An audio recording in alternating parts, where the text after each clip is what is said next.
नमो नमः सभी छात्रों का इस चैनल में स्वागत अभिनंदन मैं अनुज मिश्र करता हूँ। संस्कृत कक्षा 9 अर्थात क्लास 10th के ऑनलाइन क्लास में हम आज उपस्थित हुए हैं पहले क्लास के रूप में, जिसमें संस्कृत साहित्य पर एक दृष्टि डालेंगे। जो उस किताब की भूमिका पर ये दिया गया है उस पर हम प्रकाश डालेंगे और देखेंगे संस्कृत साहित्य का क्या महत्व है और किताब की दृष्टि से जो माध्यमिक शिक्षा परिषद ने निर्धारित किया है उसकी दृष्टि से संस्कृत साहित्य पर का एक संक्षेप परिचय जानेंगे। तो आज चलते हैं, देखते हैं। तो देखते हैं संस्कृत गद्य भारती के अनुसार संस्कृत साहित्य का महत्व।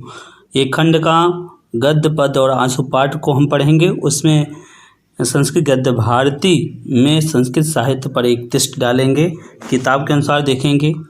तो चलिए देखते हैं। तो लिखा है कि संस्कृत गद्य अनेक शताब्दियों से निरंतर विकसित तथा परिष्कृत होता रहा है। कहने का प्राय है जो संस्कृत साहित्य है, जो संस्कृत गद्य है, संस्कृत गद्य रूपी साहित्य जो है ये अनेक शताब्दियों से निरंतर विकसित तथा परिष्कृत होता रहा, अर्थात इसका विकास अनेक शताब्दियों से होता रहा है।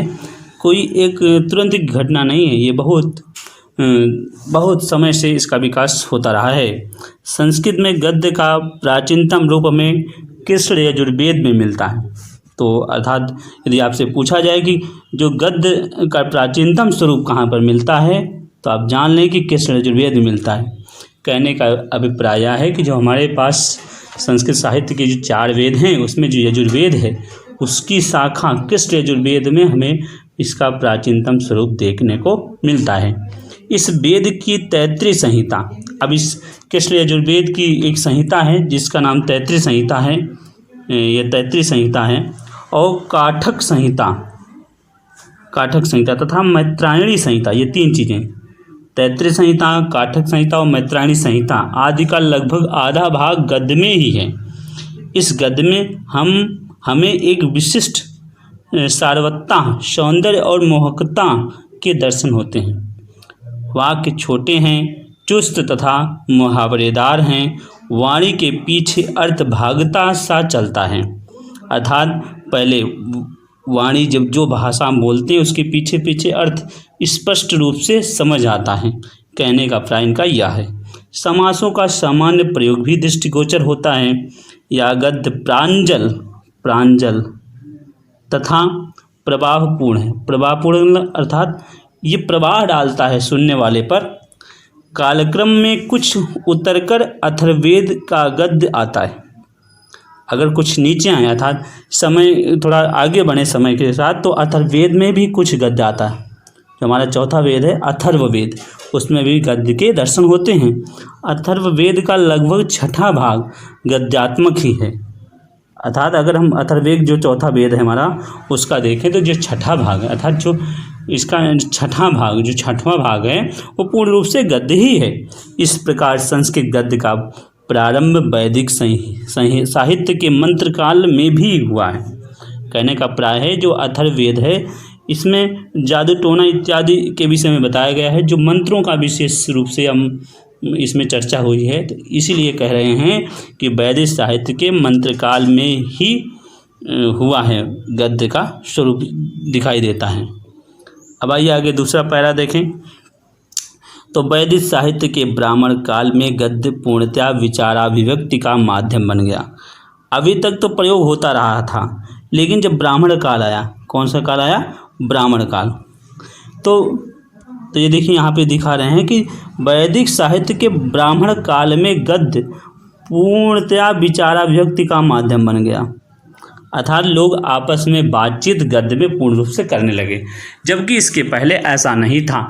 इसके पहले जो है कुछ लोग बातचीत पद्य में भी करते थे, लेकिन ब्राह्मण काल के बाद सारे लोग अपनी विचाराभिव्यक्ति का माध्यम गद्य को बना लिया। कृष्ण यजुर्वेद का ब्राह्मण भाग तथा अन्य वेदों के ब्राह्मण ग्रंथ ये सभी सरल किंतु सप्राण गद्य में विरचित हैं। ब्राह्मण ग्रंथों में पुराकथा से भी संबद्ध सामग्री मिलती है, जिसमें उनकी गरिमा और भी बढ़ जाती है। इन पुराकथाओं का कालिदास जैसे परवर्ती महाकवियों ने अपने काव्यों में पूर्ण उपयोग किया।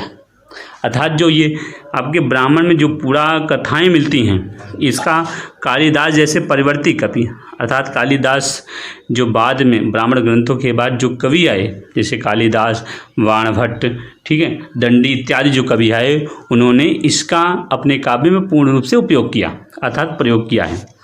फिर आगे अगला पैराग्राफ यदि देखें तो उसमें कहा जाता है कि उपनिषद काल में गद्य का महत्व पद्यातिशायी हो जाता है।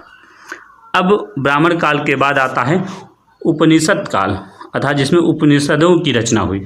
तो उपनिषद काल में गद्य का महत्व पद्यातिशायी हो जाता है। कहने का प्राय है जब उपनिषद काल आए, अर्थात जब जिस समय में उपनिषद ग्रंथों की रचना हुई, उस समय में गद्य पद्यात्मक हो गए, अर्थात गद्य का स्वरूप पद्य ने ले लिया और ज़्यादातर चीज़ें जो है पद्य में लिखी जाने लगी। कठोपनिषद आदि को छोड़कर प्रायः सभी प्रधान प्राचीन उपनिषदों की रचना गद्य में ही है।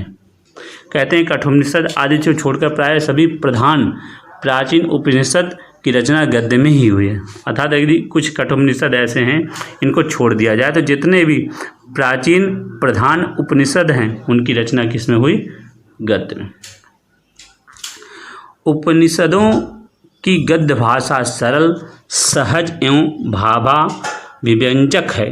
अथ, इति, तत् तथा आदि शब्दों का प्रयोग उसमें स्वाभाविकता की दृष्टि कर देती है।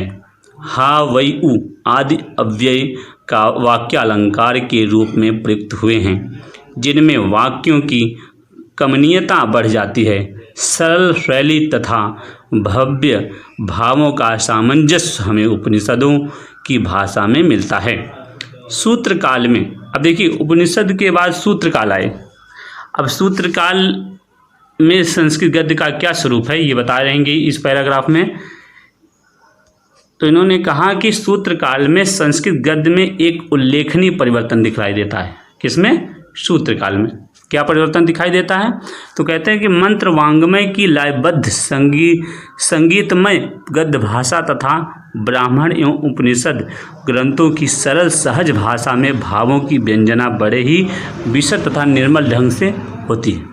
अब देखिए ये कह रहे हैं कि मंत्र वांग्मय की लयबद्ध संगीतमय गद्य भाषा तथा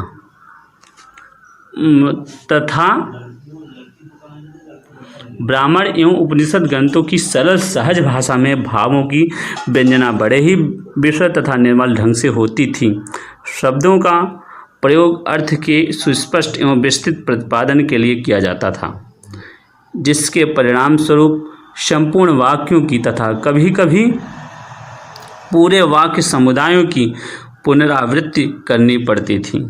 किंतु सूत्र वांग्मय में शब्द लाघव का अभाव प्रधान रूप से दृष्टिगोचर होता है। यहाँ स्वल्पतम शब्दों में अधिकतम अर्थ की अभिव्यक्ति ही गद्य ग्रंथों का प्रमुख उद्देश्य हो गया। अर्थात स्वल्प शब्द बोले जाएंगे जिससे अधिकतम शब्द समझना होगा, अर्थात अधिकतम अर्थों की अभिव्यक्ति जो ग्रंथकार हैं उनका प्रमुख उद्देश्य हो गया था। शब्द लाघवों की इस अतिशयता के फलस्वरूप शैली दुरूह एवं दुर्बोध हो गई। इसमें कभी सूत्रों के अनेक अर्थ निकाले जाने लगे। अर्थात कहने का प्राय है कि जो सूत्र काल था उसमें ऐसे शब्दों का प्रयोग किया जाने लगा ग्रंथकारों के द्वारा कि एक शब्द का जिसके अनेक अर्थ हों, अर्थात विभिन्न परिप्रेक्ष्य में जिसके अनेक अर्थ हों। इसको हम कह सकते हैं कि जैसे कोई शब्द है, ठीक है, जिसके अनेक अर्थ हों, ऐसे शब्दों का वो प्रयोग करने लगे, जिसका कारण ये हुआ कि जो शैली थी वो दुरूह हो गई, कठिन हो गई। अर्थात ये सामान्य जनमानस की भाषा नहीं रह गई, ये इसे पढ़े लिखा समाज ही समझ सकता था। इसकी ये कमी थी सूत्रकाल की में जो गद्य प्रयोग होते थे उसकी। फिर उसके बाद आया सूत्र वांग्मय की रचना। अब इसके बाद वाला पैराग्राफ में देखिए क्या बताएंगे कि सूत्र वांग्मय की रचना का उद्देश्य उपलब्ध दीर्घकाय ग्रंथों के सारभाग और तात्पर्यों को सूत्रों में लिपिबद्ध करना था। प्रत्येक वैदिक शाखा अथवा चरण के कल्प सूत्र के दो विभाग श्रोत्रहु सूत्र और गृह सूत्र हुए। अब देखिए सूत्रों में इन्होंने दो विभाग किए, ये गृह सूत्र और श्रोत्र सूत्र। ये संस्कृत गद्य की सूत्र शैली में ही सूत्रित है। संस्कारों का प्रतिपादन श्रोत्र सूत्र में वैदिक यज्ञ प्रक्रिया का वर्णन है। जो श्रोत्र सूत्र है उसमें वैदिक यज्ञ प्रक्रिया है, तथा गृह सूत्रों में गृह परिवार के दैनिक जीवन का धार्मिक विधियों एवं विवादी संस्कारों का प्रतिपादन है। कल्पसूत्रों के तृतीय विभाग धर्म सूत्रों में पद्य मिश्रित गद्य के दर्शन होते हैं। कालांतर में भारतीय दर्शन के विविध प्रस्थान, वैदिक निर्वचन शास्त्र, यास का निरुक्त तथा व्याकरण शास्त्र, पाणिनि के अष्टाध्यायी आदि भी इसी सूत्र शैली में लिखे गए हैं। कौटिल्य का अर्थशास्त्र भी प्रायः इसी सूत्र शैली में लिखा गया ग्रंथ है।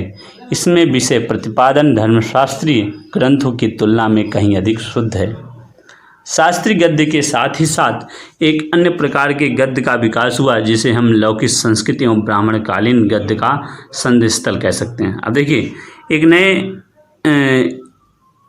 ये कह रहे हैं कि एक नए परंपरा का विकास हुआ जिसे हम लौकिक संस्कृत एवं ब्राह्मणकालीन गद्य का संधि स्थल कह सकते हैं। अर्थात जहाँ लौकिक संस्कृत और ब्राह्मणकालीन गद्य संस्कृत है उसका मिश्रण है। महाभारत में कदाचित और क्वचित इस प्रकार का गद्य परिलक्षित होता है। पतंजलि का महाभाष्य सरल एवं सुबोध व्यास शैली में लिखा गया। अब पतंजलि का देखें, जो पतंजलि का महाभाष्य है वो सरल और सुबोध व्यास शैली में लिखा गया ग्रंथ है। महाभाष्य को पढ़ने से लगता है कि मानो उपाध्याय और अध्येता दोनों साथ बैठ गए हैं। उपाध्याय और अध्येता दोनों क्या बैठे हैं? साथ में बैठे हैं।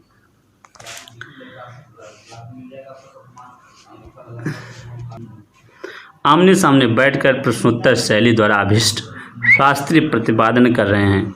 यही जैन और बौद्ध ग्रंथों में भाव व्यंजना की गद्य शैली का बहुल प्रयोग तत्कालीन जनता में गद्य भाषा के प्रचुर प्रचार का परिचायक है। अब देखिए जो बौद्ध ग्रंथ हैं उसमें भी गद्य का इतना ज़्यादा बहुल प्रयोग होने लगा कि जनता का ये गद्य भाषा प्रचुर प्रचार का परिचायक हो गया। यद्यपि इन ग्रंथों की भाषा पाली और अर्धमागधी थी। जो बौद्ध भाषा और जैन भाषा में प्रयोग किए गए इनकी भाषा पाली और मागधी थी, अर्धमागधी।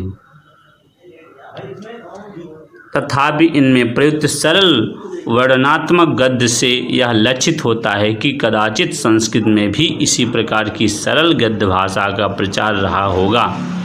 इस प्रकार इन धार्मिक ग्रंथों का प्रभाव संस्कृत गद्य शैली के विकास पर भी पड़ा होगा। कालांतर में बौद्धों ने भी संस्कृत भाषा को अपनाया और ललित विस्तार तथा दिव्यावदान ये दो ग्रंथ लिखे गए बौद्धों द्वारा। जैन रमणीय गद्य ग्रंथों की रचना की। ये जैन के ग्रंथ हैं। जैन रमणीय गद्य ग्रंथों की रचना की जिसमें बीच बीच में पद्य की भी पुट है, अर्थात पद्य का भी पुट दिखाई देता है।